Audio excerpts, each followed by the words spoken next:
Muito bem, graças a Deus, estamos de volta para mais um estudo bíblico aqui da Arca. Hoje num formato um pouco diferente, vocês estão me vendo ali só num quadradinho. A gente está testando uma outra forma de exibir, né, porque muito em breve a gente deve voltar também os nossos estudos bíblicos na igreja. Não sei quando, né, mas sei que em algum momento a gente volta, então vamos fazer esse teste aqui. Vamos ver se desse jeito vai dar certo, se desse jeito vai funcionar. Bem, nós estamos estudando uma série de aulas sobre as 7 igrejas do Apocalipse. A gente já começou lá atrás falando de uma série delas e hoje a gente dá sequência à igreja de Tiatira. Na aula anterior nós falamos um pouquinho a respeito da igreja de Tiatira, contamos alguns aspectos relacionados à cidade de Tiatira. Falamos também um pouquinho de como essa carta, né, provavelmente soou aí para a igreja de Tiatira quando eles receberam essa mensagem lá, né, no finalzinho do século I. Hoje nós vamos continuar o nosso estudo falando a respeito da carta, mas tentando trazer um pouquinho para os nossos dias, para a nossa realidade aqui, né, no século XXI. É importante sempre lembrar que a gente dividiu a carta em 3 grandes blocos, onde no primeiro bloco a gente vê Cristo, né, se identificando para a igreja. Na segunda parte da carta a gente entende qual que era a situação da igreja, mostrando alguns pontos positivos, mostrando também pontos negativos, e a carta sempre termina com uma promessa, e a gente também comenta a respeito desta promessa. Continuando, você vê que a carta Tiatira está aí no capítulo 2 de Apocalipse, entre os versículos 18 e o versículo 29. Aqui a gente vê o texto, começando lá no versículo 18, quando Cristo então se apresenta para a igreja. São todos esses versículos que vão até o versículo 29, e é curioso porque se a gente pegar essa divisão, eu vou aproveitar aqui e pegar alguns recursos, já que eu estou gravando a tela, fica mais fácil, né? Então, com recursos a gente brinca até um pouquinho melhor. Então, você vê que a partir deste versículo, né, o versículo 18, né, ele inteirinho é Cristo se apresentando para a igreja. Então, essa é a primeira parte, Cristo se apresenta, foi a forma que ele se apresentou para a igreja de Tiatira naquela época. É uma apresentação que, de certa forma, faz muito sentido para a gente hoje, mas esse primeiro versículo aí, o versículo de número 18, então a gente vê Cristo, né, se apresentando para a igreja de Tiatira. O bloco todo em azul, você tem Cristo contando um pouquinho de qual que era a situação da igreja. Então a gente vê, né, ele comenta que conhece as obras, né, ele comenta algumas qualidades que a gente vê dentro da igreja, a gente vai ter a oportunidade de falar a respeito disso.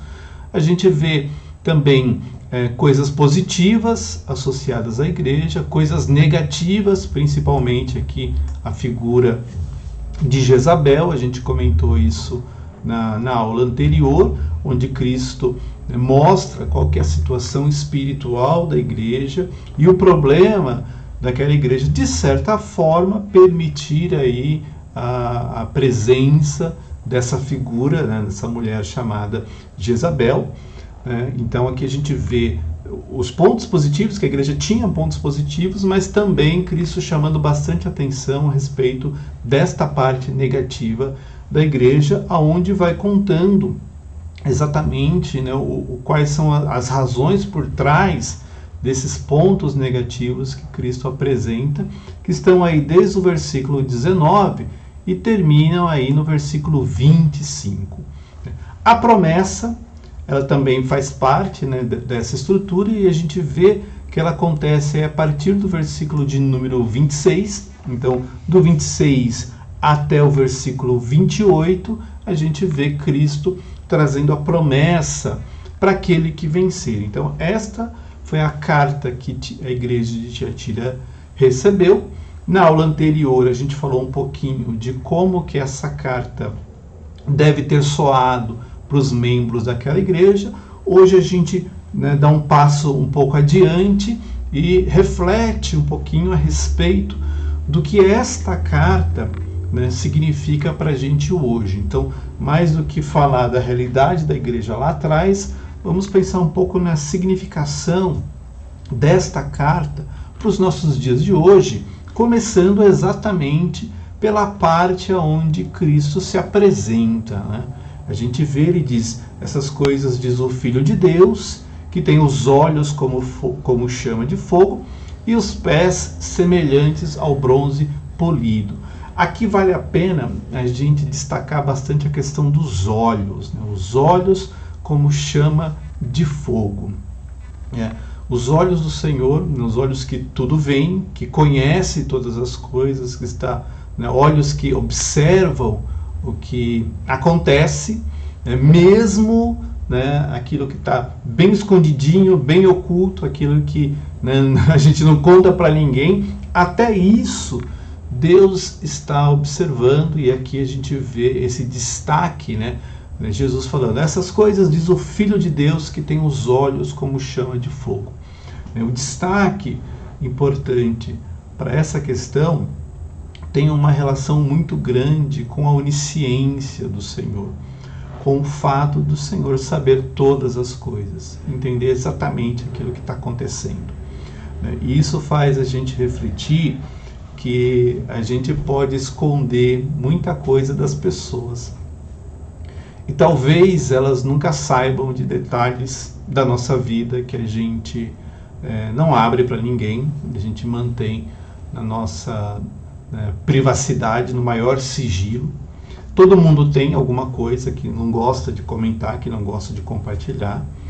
Quando é algo que é muito pessoal, você tem todo o direito de guardar para você, e Deus não vai te expor, mas a gente não pode esquecer que Deus conhece todas as coisas, Ele sabe todas as coisas. Os olhos do Senhor te observam. Observam na fraqueza, observam nos bons momentos, nos maus momentos, e também os olhos do Senhor, né, me observam quando eu estou fazendo alguma coisa errada, né? Quando eu saio um pouco da linha, até isso o Senhor também está vendo. Então Ele não fecha os olhos quando a gente, né, comete alguma coisa errada, alguma injustiça ou alguma coisa absurda que de certa forma, né, não deveríamos fazer, mas a gente vai lá e faz. Os olhos do Senhor tá vendo tudo isso. Então o destaque aqui não dá para se esconder de Deus, não dá para disfarçar, não dá para fingir que está tudo bem quando não está, porque Ele está vendo, Ele está sabendo do que está acontecendo. E é mais correto dizer que não dá para se esconder de Deus. A gente pode até tentar se esconder da gente mesmo, mas de Deus não tem jeito, porque os olhos dele estão atentos, observando, vendo as nossas coisas boas, mas também vendo as nossas coisas ruins. Continuando aqui, um texto bem grande, né? É o Senhor falando que conhece as obras que você realiza. E essas obras, ele começa a enumerar algumas delas, né? Então, e é curioso a gente ver que Deus está atento, né? A gente não é invisível, né, diante de Deus. A gente não é um perdido no meio de uma multidão. Muito pelo contrário, por mais que a gente esteja até no meio de uma multidão, de certa forma, os olhos do Senhor te enxergam lá no meio, sabe o que está passando aí no teu coração, a tua necessidade, a tua preocupação. E vale dizer que Deus olha para você primeiramente por um aspecto muito positivo. E é lindo de a gente observar que essa igreja, que ela tinha problemas. Mas antes de tratar dessas coisas, de tratar dos problemas, olha só o que Deus, né, o que Cristo fala para a igreja, né? Conheça as obras que você realiza, o seu amor. Então Deus conhece o teu amor. A tua fé, né, seja ela pequenininha né, do tamanho de um grão de mostarda, ou não, mas ele conhece a tua fé, conhece o teu serviço, principalmente se você ajuda para o reino, né, se você desempenha alguma atividade na igreja, ou se você tem algum ministério, alguma coisa assim. Então, ele conhece o teu serviço, conhece a tua perseverança, né, sabe, né, que é fácil a gente desistir, né? É fácil a gente inverter as nossas prioridades e dizer o seguinte: olha, eu acho que dessa vez eu vou dar um tempo, eu não vou querer saber dessas coisas. Ok, mas é muito legal quando a gente pensa, puxa vida, tá meio apertado, meio puxado, tá meio corrido, mas eu continuo aqui porque eu tenho uma responsabilidade. Então, perseverança, eu até vou destacar um pouquinho aqui, né? Perseverança é uma das coisas que Deus observa, né? Será que a gente desiste muito rápido, troca rápido as nossas prioridades, ou a gente persiste naquilo que é o correto, é o certo, é aquilo que o reino precisa, e a gente, né, mesmo na correria do nosso dia a dia, a gente vai lá e sabe, não, eu preciso dar uma prioridade para isso, porque isso é importante, é para o reino, é para o rei, então vamos lá, não vamos abrir mão dessas coisas. Esta igreja tinha essa característica, e nós também precisamos ser assim. A gente não pode ficar abandonando, né, nosso ministério, nosso chamado, nossas responsabilidades, por causa de qualquer luta, por causa de qualquer dificuldade, né? Mas a gente tem que estar sempre persistindo um pouco mais, porque para o rei e para o reino sempre vale a pena, né? E aí Cristo fala, olha, eu conheço as suas obras mais numerosas do que as primeiras. E aqui vale destacar que a gente não pode entrar numa rotina de querer fazer o mínimo, sabe? De querer, eu vou lá, vou fazer. Então, se você tem disposição, disponibilidade, condição para fazer, vai lá e faz.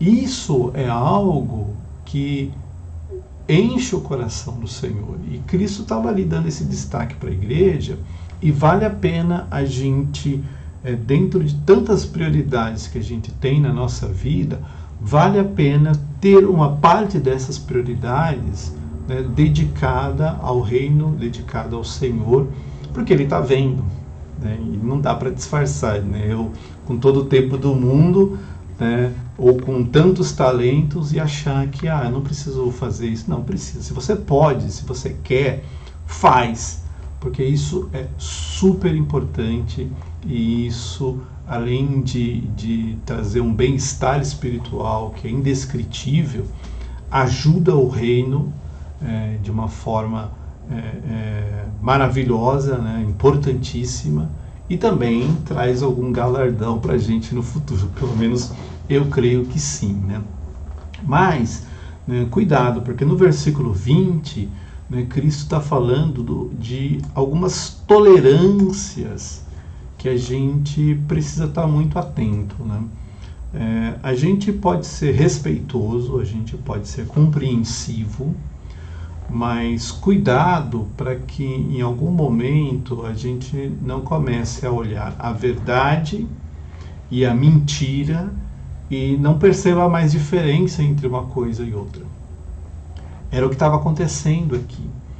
O fato deles tolerarem, né, Jezabel, que se declarava profetisa, né, não era o fato dela ser mulher, não era o fato, né, de estar aí no século, né, primeiro, né, mas o fato de ela trazer um tipo de ensino que não era verdadeiro, que não era condizente com a verdade, e a igreja ficou naquela de, puxa, eles estão falando isso, mas ela está falando isso, aonde que está a verdade aí? Então, muito cuidado, porque verdade é sempre verdade, o engano é sempre engano. E quando a gente perde a sensibilidade de discernir o certo, né, o errado, a verdade do engano, a gente está numa situação bastante delicada, bastante delicada.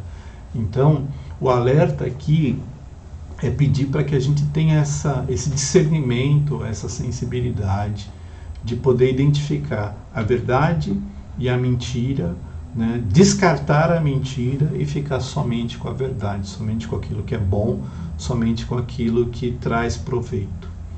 E outra coisa muito séria que essa carta nos alerta é o perigo da gente não trazer para dentro da nossa vida espiritual mentiras que a gente sabe que é mentira. E isso é muito sério, sabe por quê? Porque o século XXI ele tem uma característica muito curiosa, né? Ele fez o evangelho virar um serviço, né? Não vou dar muito detalhes, é uma questão muito polêmica essa, né? Mas a gente vive numa época onde as pessoas terceirizam a fé, sabe? Elas ao invés de acreditarem, elas querem que o outro acredite. Então, você acredita, né, por mim, para que através da sua fé eu receba aquilo que eu estou querendo, né? Não sei se dá para entender muito bem, né? Mas imagina, né? Eu quero uma coisa, então eu vou para você e falo, ó, creia aí, pede aí por mim, né? Fala ao meu favor, intercede para que através da sua fé eu receba aquilo que eu quero receber. É isso que acontece no século XXI. As pessoas terceirizaram a sua fé. Então, ao invés de eu chegar lá, crer, dobrar meu joelho, clamar, pedir, né, me posicionar, mudar aquilo que eu preciso mudar, agir de uma forma que agrade ao Senhor, eu peço para outra pessoa fazer isso, na esperança de que através da atitude dela, eu vou receber aquilo que eu estou querendo. Né? É como eu chegar e falar assim, ai pastor, ora por mim, porque eu preciso dessa bênção, tal, beleza. Eu, né, claro, como pastor ele vai orar, né, ele tem esse cuidado, né, de orar pelas pessoas e tudo mais, mas aí eu lá folgadão, tô nem aí, tô só esperando que pela oração dele a bênção chegue até mim, né? Cuidado, gente. Eu não sei em que momento que essa mentira, né, esse equívoco entrou na vida da igreja. E não estou falando da nossa igreja, estou falando da igreja, né, geral, a igreja como corpo, em todos os lugares. Né? Mas entrou isso e as pessoas estão assim. Né? E isso é o tipo de ensinamento que a gente tem que tirar da nossa frente, sabe? Olha, eu não quero ser desse jeito, eu não quero terceirizar a minha fé, não quero terceirizar a minha relação com Deus. Então, esse é um dos cuidados que a gente precisa para não começar a tolerar certas práticas, certos hábitos, certos costumes que não vão trazer benefício nenhum para nós. Para aquela época, o grande problema é que as pessoas estavam se envolvendo com prostituição, com as comidas sacrificadas aos ídolos, e achando que normal, achando que não tem problema nenhum. E o cuidado que a gente precisa é exatamente esse, de não começar a abrir concessões para as coisas que a gente sabe que está errado, e dar aquela justificativa de que isso não tem problema mais não, isso não tem problema nenhum. É nessa de não ter problema nenhum, de achar que tudo bem, que a gente se torna preconceituoso, que a gente se torna violento.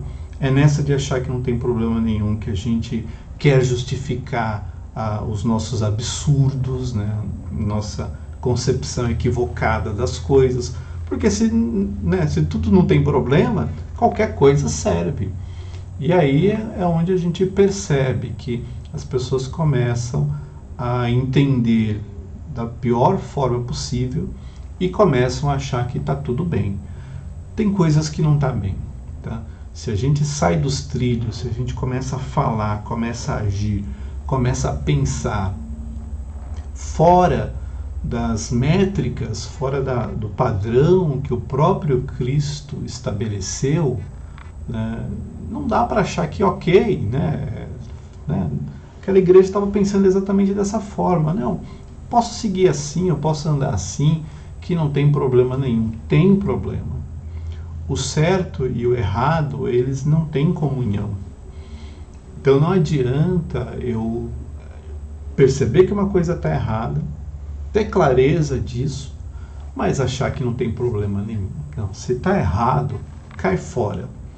Se não serve, cai fora. Não insista naquilo que vai te fazer mal. Era o que estava acontecendo com aquela igreja. Eles estavam tolerando uma coisa que estava fazendo mal. Estava consentindo com doutrinas, com ensinamentos que mais confundiam do que ajudavam. Então, cuidado se você acha que está na hora de rever certos conceitos, porque tem alguns deles que não vale a pena a gente rever. É muito perigoso se a gente tentar revisar, né? Por exemplo, o amor. Amor é amor, não dá para revisar, né? Não dá para dizer assim, vou amar aqui, mas não vou amar ali, né?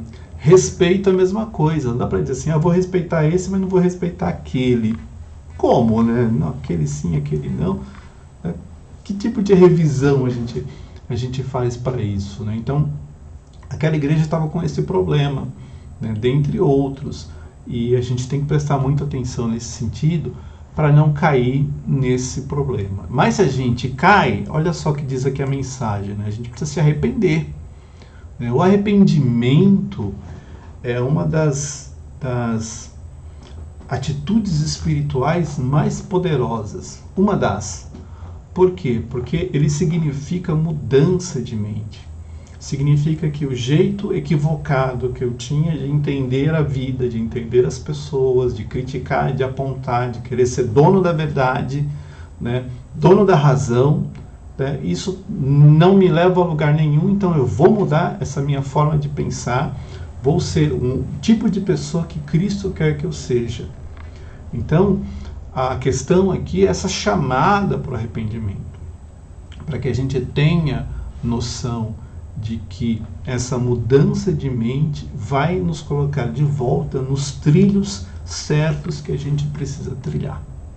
Amém? Continuando, a gente vê que aquela igreja tinha um problema, como as pessoas estavam seguindo uma doutrina totalmente equivocada. E isso é uma coisa muito séria, porque às vezes o cristianismo, e observe isso ao longo dos séculos de cristianismo, inventa umas doutrinas que não tem nada a ver, que não tem base nenhuma, né? E começam a ensinar como se aquilo fosse uma grande verdade.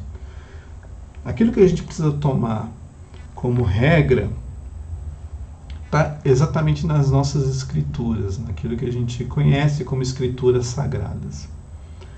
Qualquer coisa que vai além, e principalmente um além para distorcer, né, é muito ruim. A igreja já fez isso muitas vezes e continua fazendo isso, né, ao longo da história do cristianismo.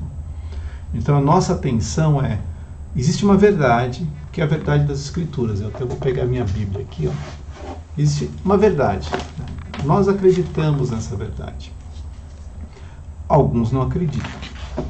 E nem só por isso a gente vai desrespeitar ou condenar ou apontar o dedo ou dizer que a pessoa vai para o inferno, porque crer ou não crer é um direito que todo cidadão livre tem. Tá? O que é importante é, se você acredita, eu acredito, o cuidado que a gente precisa ter é de não pegar essa palavra, distorcer para que a nossa visão, às vezes, né, equivocada do mundo, seja usado para atacar pessoas, para destruir vidas, para condenar, porque se tem uma coisa que é fácil de fazer, é você pegar um texto aqui, distorcê-lo para apontar contra alguém e querer massacrar a vida desse alguém e dizer que você estava falando da verdade. Não, eu só estou falando a verdade, está aqui, ó, se você abrir, você vai ver lá, né? Engano, né? Então, não vale a pena entrar por esse caminho. Aquelas pessoas, os seguidores dessa Jezabel, dessa mulher, eram pessoas que faziam isso. Distorciam as coisas, né? Distorciam essa verdade para enganar, para iludir, para fazer com que as pessoas comprassem uma ideia que era uma grande mentira, né? E se a gente está fazendo isso de alguma forma, a gente está andando exatamente no mesmo caminho. Se eu pego essa verdade e uso para destruir alguém, para condenar alguém, para matar, né, alguém emocionalmente, espiritualmente, não sou nem um pouquinho diferente dessa Jezabel, desses seguidores, porque eles estavam distorcendo a verdade para tirar as pessoas do trilho. Não faça isso de forma nenhuma. Às vezes a gente tem dificuldade de entender certos textos. E às vezes a gente pode ter a dificuldade de concordar com certos textos. Mas é nessa hora que a gente tem que ter a humildade de falar: Senhor, olha, me ensina porque eu não estou entendendo muito bem aqui.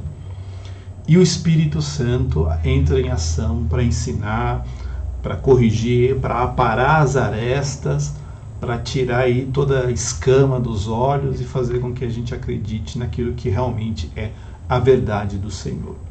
Amém? E para terminar, aqui a gente tem uma promessa.